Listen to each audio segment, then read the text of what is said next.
Hey, what is going on, everyone? The Dividend Grinder here today. M1 Finance, we are going over every single holding in the daily dividend portfolio.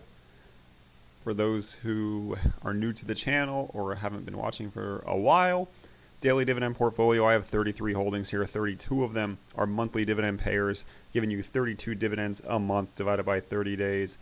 Averages out to a little over one a day. Obviously, you can't get any dividends on the weekends. And obviously, it doesn't translate literally to daily dividends because it's pretty much impossible to match the ex-dividend date and the payable date to perfectly work out where every day gets a dividend. But you get the idea. 32 dividends monthly every single month. Here's the entire portfolio. We're going to go over all 33. Probably not too in detail on each one, but I will show each one and the detail. So we'll start from the highest holdings in the position, and we'll go all the way down to the lowest. We're starting out with Gladstone Commercial Corporation, a real estate investment trust out of Virginia. I own 20 shares of it. Let's click on the details. So, like I said, a real estate investment trust. M1 Finance does give a little summary of what the company does if you go to the bottom right on the detail page, and it gives you the how's it been doing over the 5 years, 3 years, 1 year, and the 52-week price range. Very standard stuff, nothing too sophisticated. Dividend yield on this one is a nice 8.3%. It's 12.5 cents every month for a dividend payout. We look at the 5 year. It has some good growth over the past 5 years. You see from December on to March, it had a really big drop off, and I really did focus in when it was at this area on buying it, because the 12.5 cent dividend, it says 13, but that's because M1 rounds up. The 12.5 cent dividend has been extremely consistent throughout inception for this company, and it is without a doubt, I think, the safest in my portfolio, and that's probably why I hold 8% of the entire portfolio to this one. The next one is what I've talked about in my last video, actually, is ticker symbol GOF, the Guggenheim Fund.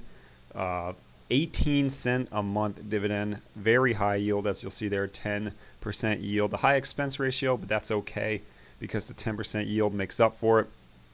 This is a diversified portfolio. It's a closed-ended fund, has a lot of bonds, has some stock, some international stock, holds a lot of cash at 14%. That yield is so juicy, and also with the yield comes some capital appreciation. Now, I noticed if you extend back to like 2009 when it crashed, obviously the stock did go down and it's flattened out a little bit, but when you have a yield of 10% and the dividend, it should be distribution for this close-ended, but if you get an 18 cent dividend and it's pretty cheap and the appreciation is doing just fine, I'm all in pretty much. This is the second largest holding. This is 7% of the portfolio, and I'm going to be looking maybe to increase this one. I don't know. I got to see. This portfolio is constantly changing, but the structure of 30 or more monthly dividends will never change. That is the whole point of the experiment. The next holding is the Dow Jones Industrial Fund. If it clicks in, there we go. You see not much of a yield, 1.89. That's really not impressive at all. Hopefully my internet can catch up with my talking here. But it's essentially just capturing the Dow Jones Industrial Average. I wanted something in my portfolio to capture the overall market, and I figured this is the perfect way to do it because it does pay a monthly dividend. Obviously, this one's focused a little more on growth because the dividends each month are inconsistent, but that's to be expected. It's going to pay out every 3 months a little bit better just because it captures quarterly dividend holdings. So not the biggest dividend yield here, but you're going for some growth. You're going to capture the overall market in general, and I think it's a very smart stock to own.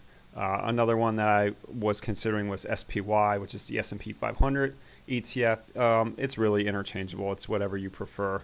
They're both pretty much the same, just capturing different sections of the market. So the next largest one, Apple Hospitality REIT, coming in at 6% of the portfolio, 15 shares of this one. I love the consistent dividend of this one. It is a real estate investment trust that I believe focuses in, okay, this one's hotels. I always confuse it. I always think Apple Hospitality REIT is medical, but it's not. It's hotels. but it's been paying, I believe, a 10-cent dividend for the past, yep, look at that, 10 cents per share. Very consistent, a 21 PE ratio. That's pretty good for a real estate investment trust. PE ratio is not too important when it comes to REITs, but it doesn't hurt to have a low PE ratio. 6.5% yield, very good, and it's very sustainable. They've been paying 10 cents for quite some time now. As you can see, the past 5 years, they've been paying out 10 cents a share.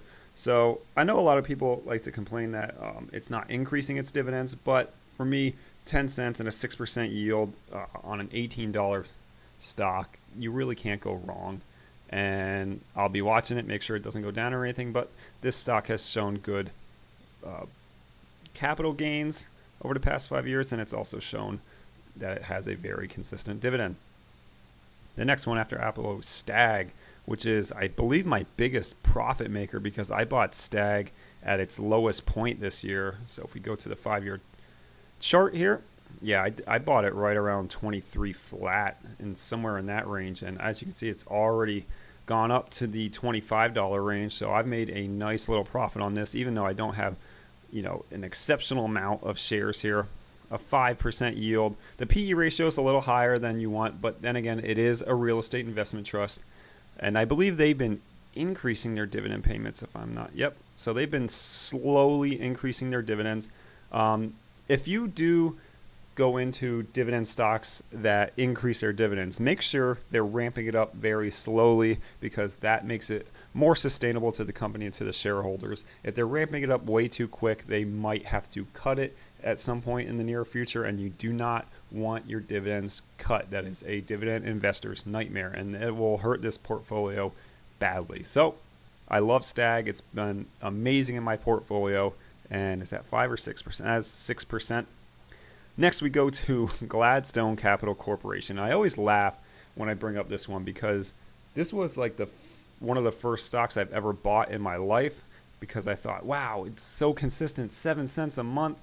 What can go wrong? I'm just going to load up. It's only $9 and I'm getting 7 cents per share every month. It's a 9% yield, a low PE ratio.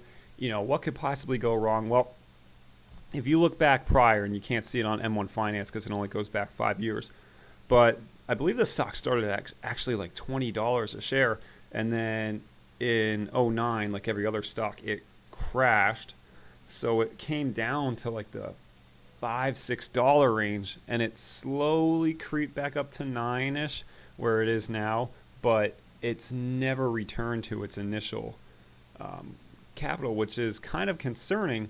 Because if you believe that there is some sort of major correction coming this year, and I honestly believe that it could be happening sooner than later with that, above 3% 10-year thing, but you got to watch this one, make sure that it does recover. I mean, we had a kind of a similar situation in 15 going into 16 where it dropped from almost $7 all the way down to below $4, and then it did recover nicely. So you just got to make sure that it does recover and that you're not just throwing away all of your capital appreciation.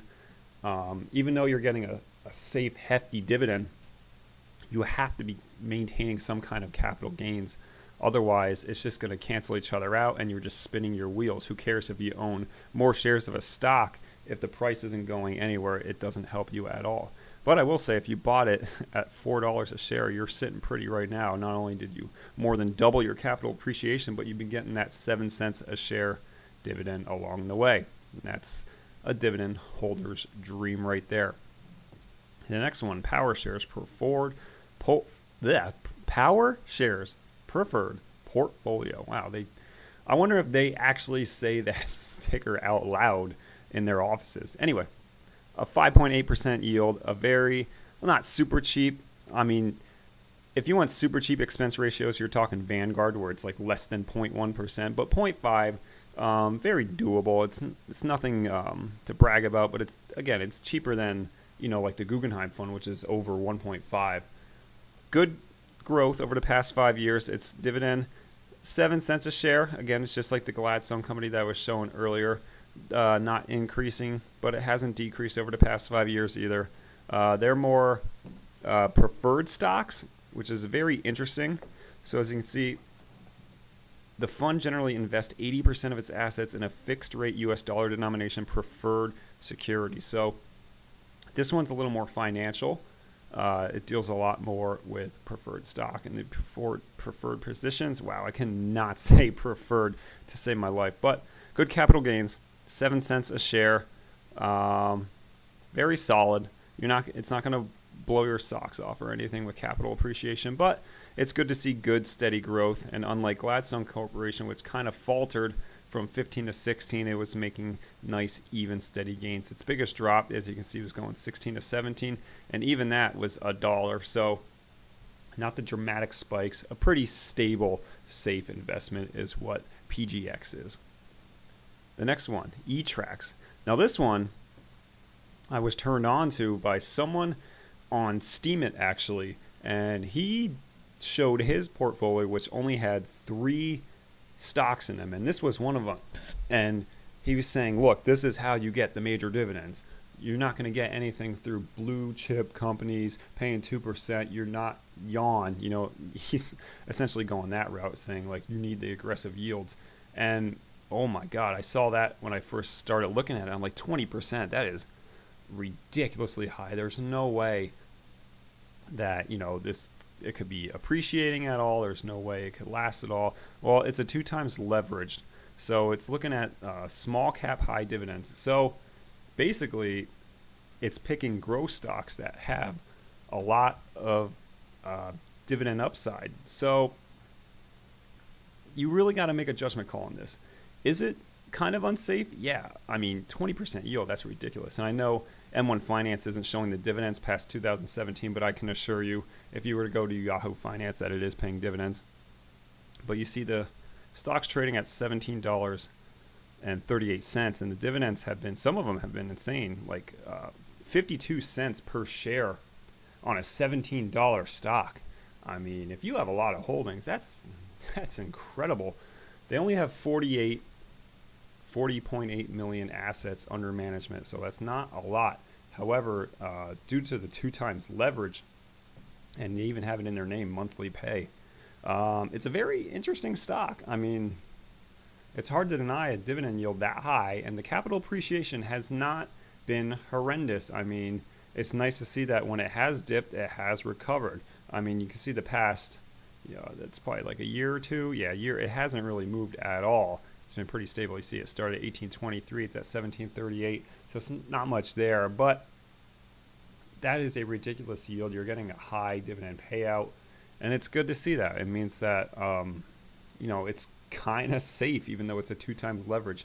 Usually I would completely disregard anything with a yield that high or anything leveraged.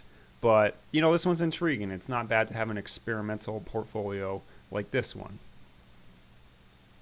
We move on down to Realty Income Corp. I don't think I have to go through this stock at all. If you're in the dividend stocks, pretty much everyone and their mother owns Realty Income, especially if you're a monthly dividend guy.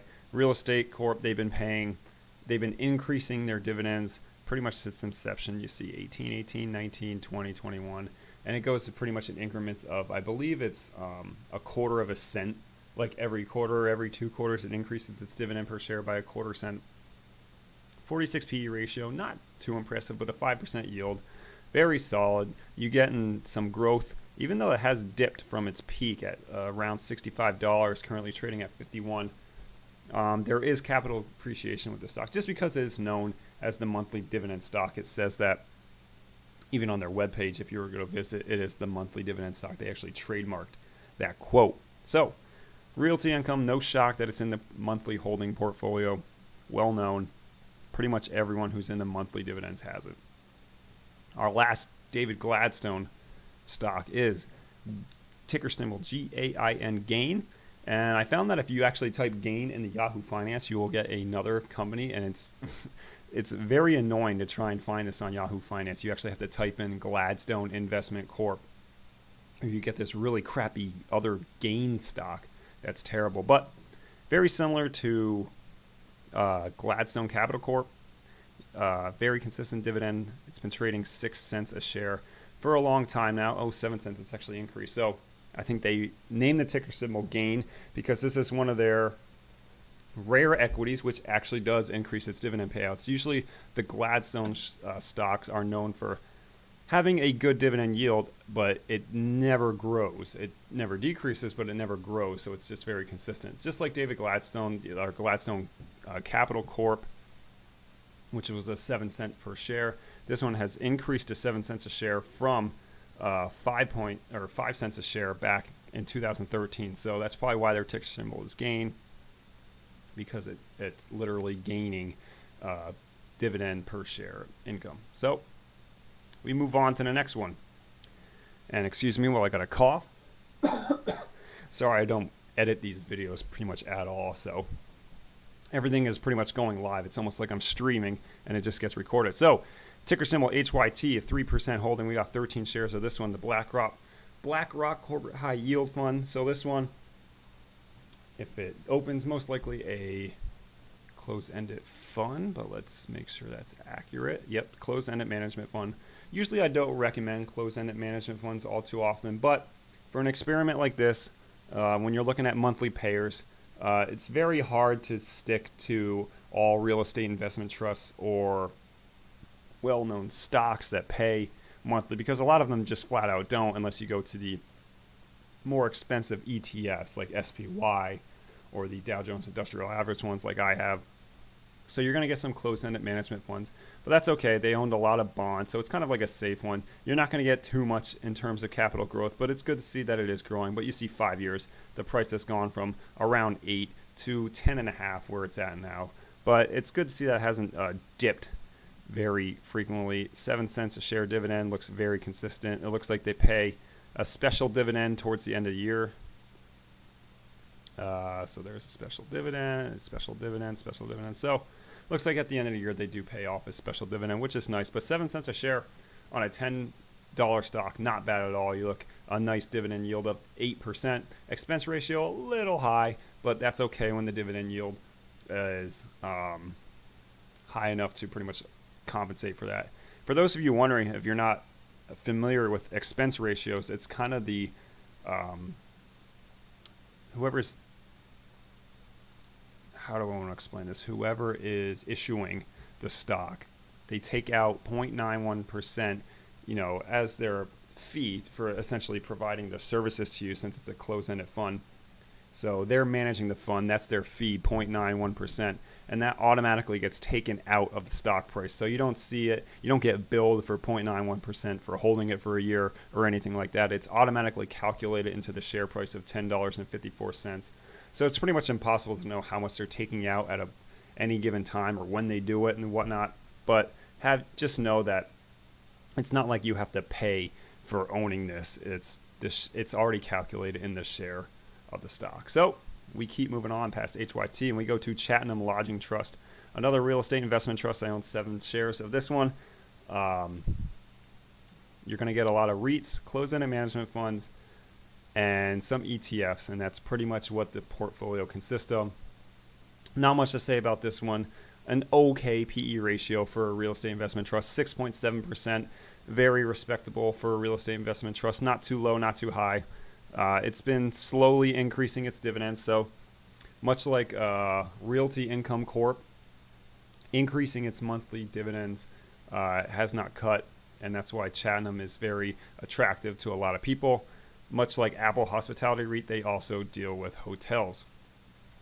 We move on to the next one. As I get lower into this, I won't have too much to say because they're lower holdings and they don't mean as much to me as some of the higher ones that I've already went through. So Main Street Capital Corp, let's go back here. 5 years, you see pretty steady growth. It was pretty stagnant from 13 to 16, and when we hit that major bull run from mid 2016 on, they rode the train as well. Not too much though, 20 to 30. Okay, actually that is pretty good in terms of growth for a monthly payer. 12.6 PE ratio, excellent for a monthly payer. 6.6% dividend yield, very healthy. And as you can see, it finances to lower middle markets and provides debt services to middle markets. So it's essentially kind of like Gladstone Capital Corporation, where they help out smaller businesses that provide finance to it. and they get kickback, and it's seen in this stock as dividends. 2.3 market cap, 2.3 billion market cap. Pretty good for what's pretty much considered a financial service. We move on to the next one, past Main Street. We're blowing through these. Or maybe not. We got a lot more to go. Global X Super Dividend. So this one I'm going to watch carefully because not seeing much growth in this one. It's not doing too bad. I think in my portfolio it's down a little bit, like overall, like the year or the since inception return has been a little bleh, but it has okay capital growth. So 24 to 18 in the past 5 years. Nothing spectacular there. Its dividend is decent, 12 to 13 cents a share. It varies depending on, as you can see, it's actually been going down. It kind of depends on the global market, hence the name Global X Super Dividend. So this is more international mid-cap stocks. It's kind of like an ETF of that. Expense ratio 0.45, not terrible. The yield 6%, it's okay. Will this one last? I don't know. I'll have to see.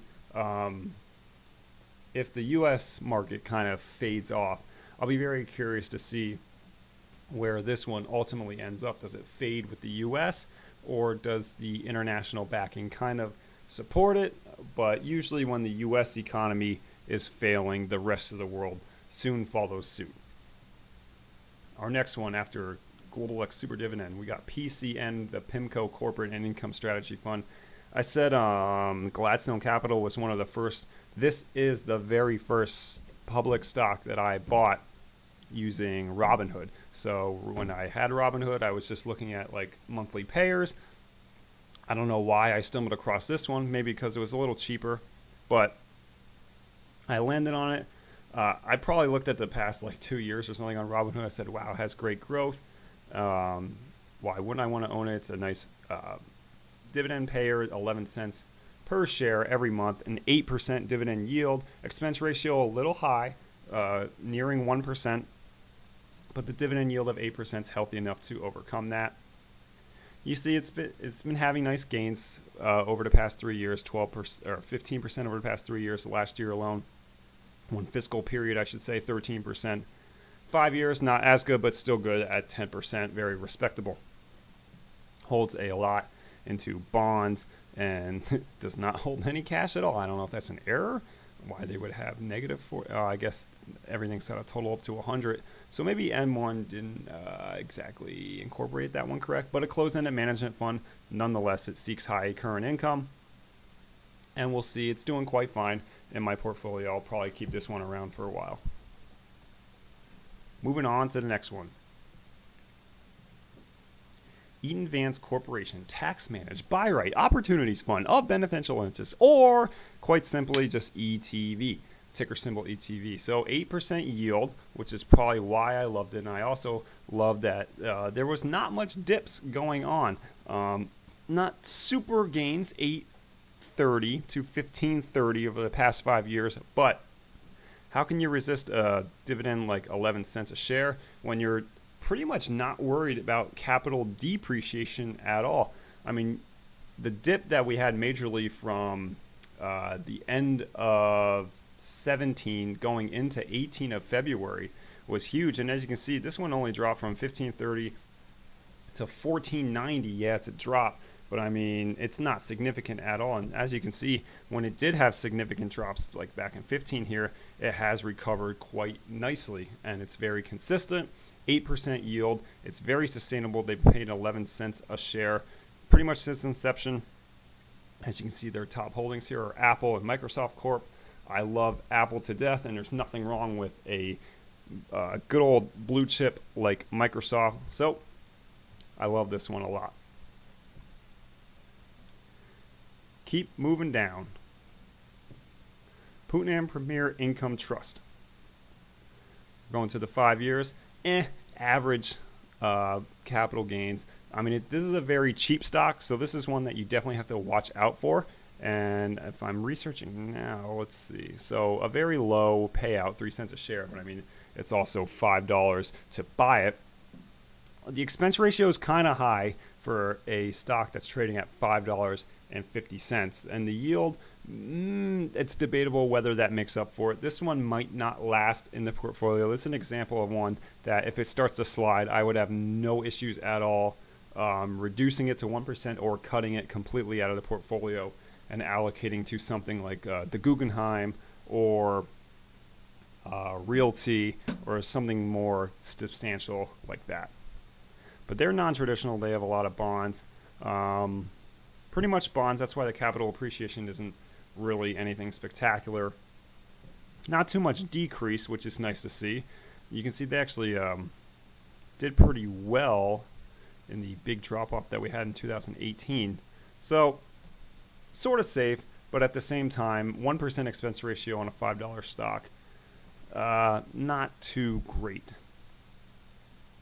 All right, my voice is getting quite raspy. I can feel it. So I don't know if I'm going to go through each and every one because I don't think it's doing any good at this point. I'm just going to click and explain the yield.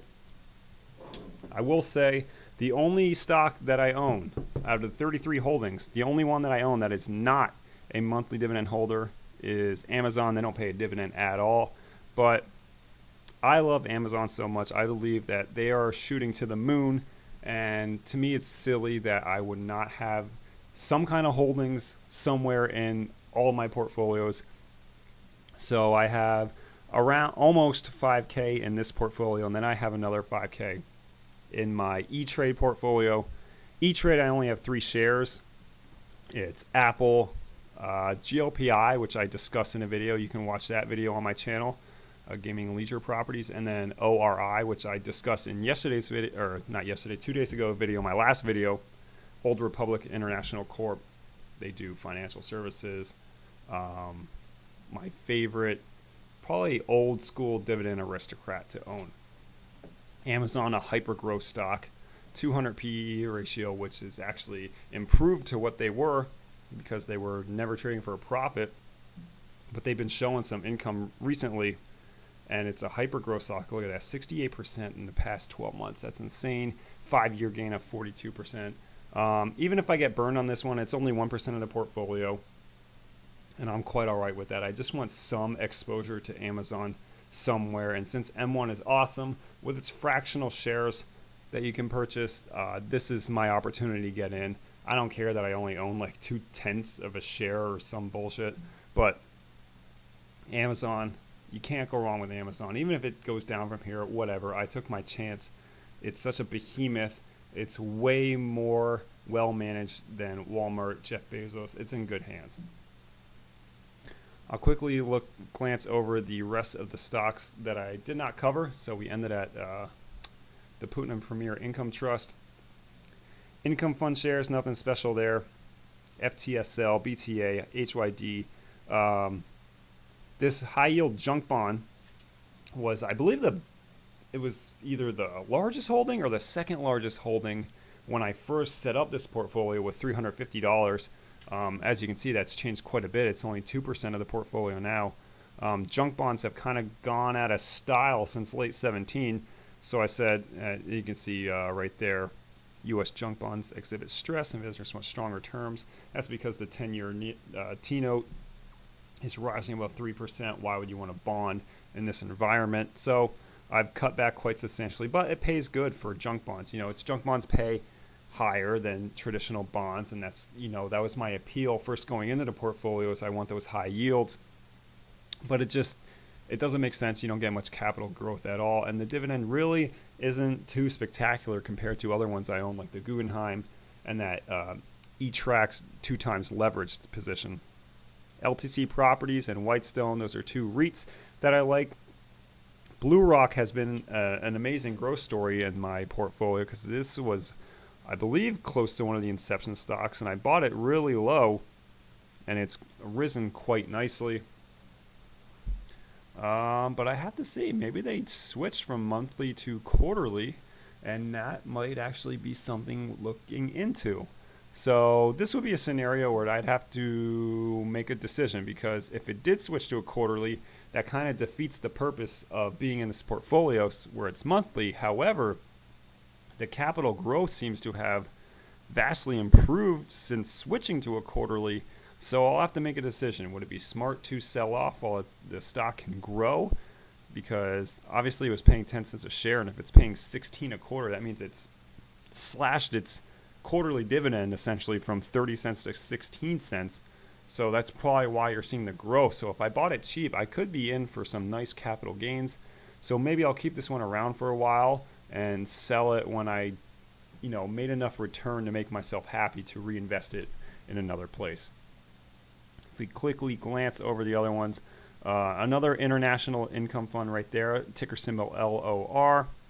Nothing special. EPR. I think this is a more expensive. Yep, this is a more expensive real estate trust, but they're what I consider pretty cheap. They have the realty income, ticker symbol O, kind of status, where they were really high at the end of 2016, and they've driven down quite a bit, but I believe they are in the process of recovering nicely. You see, they have increasing dividends. You can't complain about that. So if you go to the mid 2013, they're paying 26 cents, and right now they're paying 36 cents a share. Nothing too drastic, but they're increasing it slowly. That is what you want to see if you buy stocks that are increasing dividends on a consistent basis. 7% yield, very nice. So this has been the portfolio, and I'll do one last scroll up. These two down here are in danger of getting out of the portfolio, I'll tell you that. MGF is very cheap at $4.49, and the other one has just been doing absolutely terrible in the portfolio. It has not been growing at all. It's been decreasing, and the dividend payouts at 6 cents is also decreasing, I believe. So yeah, 8.76. So I'm actually surprised that I actually still hold on to it. It should be cut. So we'll do one last scroll up. As you can see, all 33 holdings in the monthly dividend portfolio, the daily dividend portfolio experiment. So this has been a full recap of the entire portfolio. If you have any suggestions for stocks that I should look into that are monthly dividend payers, or if you have hyper growth stocks, obviously not like the ones that are well known, like obviously I know the FANG stocks, Netflix and Amazon and all that. But if you have any inside information, let me know and I'll look into it. If you have any comments on the portfolio in general, should I add positions? Maybe I should cut back on positions and just put a lot more into, my top holdings like Guggenheim and Gladstone. Apple Hospitality REIT and Stag. Should I just, front load on that and then just get high payouts every month? Let me know your thoughts. I'm always interested in interacting with anyone who watches my videos. If you're interested in signing up for M1 Finance, if you want to invest, which I highly recommend, M1 is by far my favorite brokerage firm that I've gone through. I've done Robinhood, E-Trade, TD Ameritrade. M1 is my favorite. The fractional shares. I like the pie allocation system. I like that anytime it gets above 10, it automatically funds it to the entire pie. I love the concept. I love it for this experiment that I can do. And this experiment might turn into a, pretty much becoming my main account. The E-Trade account that I have, I pretty much just, bought and sit. This one I'm very active in. You have to be very active in stuff that has closed-ended funds and REITs. And I've been very much enjoying it. So if you want to sign up for M1, if you invest using the link that I'll leave down below, once you do invest in it, you will get $10. I will get $10. You'll be helping this channel. And you can already start to allocate to your pie with an extra $10. Guys, I hope you enjoyed this video. Like I said, if you have any comments, please be sure to leave it down below. This has been a very long video. I appreciate you sticking with me. If you have all the way through this point, my voice is extremely dry. I have not taken a single drop of water during this entire thing. I will see you guys in the next video. Who knows when that'll be? Who knows what it'll be? But I hope you appreciated this one.